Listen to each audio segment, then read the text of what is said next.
नमस्कार, मेरा नाम रविकांत भारती है। 2014 के बाद हमारे देश में क्या मुसलमान होना एक बहुत बड़ा गुनाह हो गया है। और हिंदू होने का मतलब यह है कि आप किसी भी तरह के हिंसा भड़काएं या हिंसा का आह्वान करें और आपके ऊपर कोई कार्रवाई नहीं होगी।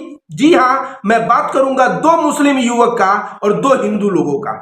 एक का नाम है उमर खालिद और एक का नाम है सिद्दीक कप्पन। यह दो मुस्लिम हैं और एक का नाम है यति नरसिंहानंद और एक का नाम है परमहंस दास। ये दोनों हिंदू हैं। इन दोनों के कृत्यों में देखेंगे, एक लोग हिंसा का आह्वान कर रहे हैं तो भी जो है इनके ऊपर कोई कार्रवाई नहीं, और एक बंदा हक और सच की बातें कर रहा है तो उसके ऊपर यूएपीए लगा दिया जाता है। बात करते हैं सबसे पहले सिद्दीक कप्पन का। सिद्दीक कप्पन एक ऐसा पत्रकार, हाथरस के बिटिया के साथ जो हुआ आप सभी जानते हैं। वह जो है केरला से चल के आया था इसको रिपोर्टिंग करने के लिए, लेकिन उसको पुलिस पकड़ती है, उसके ऊपर यूएपीए लगा देती है और उसको जेल में डाल देती है। सिद्दीक कप्पन बीच बीच में कहता है कि मुझे संविधान पे पूरा भरोसा है, लेकिन उसको छूटते छूटते 2 साल लग गए। इसी बीच उसकी माँ इतनी रोती थी, इतनी दुखी होती थी कि इसके माँ का निधन हो गया। सोचिए कितना बड़ा सेक्रीफाइस इस लड़के को चुकाना पड़ा, और सिर्फ इसलिए क्योंकि यह लड़का सच और हक की आवाज उठाने गया था और यह मुसलमान था। बात करते हैं उमर खालिद की। उमर खालिद को कहा गया कि यह दिल्ली दंगे में षड्यंत्र किया है, जबकि उमर खालिद का स्पीच गवाह है कि वह कह रहा है सामने वाला गोली से बात करेगा तो हम लोग संविधान से बात करेंगे। ऐसे युवाओं के ऊपर यूएपीए लगा के अंदर कर देना, और यति नरसिंहानंद नामक यह हरामखोर जो है, यह कितने दिन पहले से नरसंहार की बातें किया। यह जो है धर्म संसद जुटा के कैसा बात किया। अभी हाल में इसका वीडियो आया है जिसमें यह कह रहा है 1 करोड़ हिंदू अगर रोड पे आ जाए तो हम लोग सब संभाल लेंगे। मतलब 1 करोड़ हिंदू रोड पे आए मतलब पुलिस प्रशासन आर्मी ये इसका थोड़ा सा भी लिहाज नहीं कर रहा है कि इस देश में प्रशासन भी बोल के कोई चीज होता है। 1 करोड़ हिंदुओं से आह्वान कर रहा है कि तुम सड़क पे आ जाओ हिंदू राष्ट्र के नाम पे। इस यति नरसिंहानंद सरस्वती को के ऊपर यूएपीए लगा के अंदर किया जाना चाहिए, तो यह खुली हवा में सांस ले रहा है। दूसरा, एक नया कार्टून आया है जिसका नाम है परमहंस दास। परमहंस दास की बात कहें तो कह रहा है कि 2025 तक जो है मुस्लिम और क्रिश्चियन का वोटिंग राइट ही वो समाप्त करवा देगा।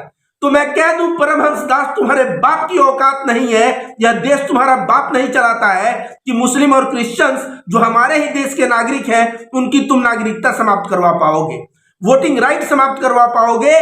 यह देश चलता है बाबा साहब अंबेडकर के संविधान पे, और बाबा साहब अंबेडकर जितना दलित को अधिकार दिया उतना ब्राह्मण को अधिकार दिया, जितना हिंदू को अधिकार दिया उतना मुस्लिम को अधिकार दिया, और उतना ही अधिकार सिख, क्रिश्चियन और अन्य जैन, बौद्ध, अन्य धर्मों के लोगों को भी दिया। लेकिन तू कह रहा है कि 2025 तक जो है मुसलमान क्रिश्चियन का वोटिंग राइट समाप्त कर पाएगा। तेरी औकात है? यह कह रहा है मेरे साथ 100 करोड़ हिंदू रहेंगे।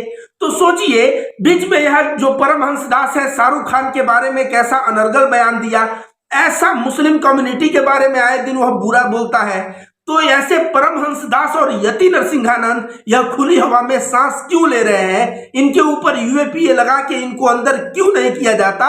ये लोग क्या समाज को बांटने का कार्य नहीं कर रहे हैं? ये लोग समाज में हिंसा भड़काने का कार्य नहीं कर रहे हैं? अगर इस तरह का कार्य कर रहे हैं तो सरकार संज्ञान लेके इनको यूएपीए लगा के अंदर क्यों नहीं करती?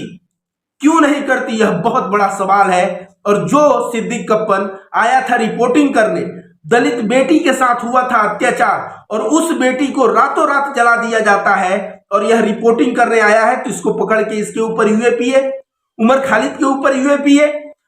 तो ये बात हमें समझने जैसा है। मैं शुरुआत में बोला ना 2014 के बाद क्या इस देश में मुसलमान होना अपराध हो गया है। और इन्होंने कहा कि कोई भी नेता जो है फिल्म को बाइकआउट न करे। तो मोदी जी के इस बयान से लगता है मैच्योरिटी भरा बयान है, और इससे लगता है कहीं ना कहीं मोदी जी भी वही चाहते हैं जो मैं चाहता हूं। और शायद मैं ईश्वर से कामना करता हूं कि भगवान सही में इन नेताओं को सद्बुद्धि दे, जो नेता आए दिन हिंदू मुस्लिम किसी फिल्म के नाम पे या आए दिन हिंदू मुस्लिम कर रहे हैं। और साथ साथ मैं सरकार से गुहार लगाऊंगा कि यति नरसिंहानंद जो है और ये परमहंस दास जी जो है, इनके जो है मुंह पे जो है ताला लगाया जाए। क्यों ताला लगाना जरूरी हो गया है? नहीं तो ऐसे अनर्गल बयान देके देश में यह जो है हिंसा फैलाने का कार्य करेंगे, और कहीं ना कहीं उससे देश की नागरिकों की जान जाएगी। तो इन दोनों के ऊपर जो यति नरसिंहानंद और परमहंस दास है, इन दोनों के ऊपर यूएपीए लगाना बहुत ही अहम हो गया है।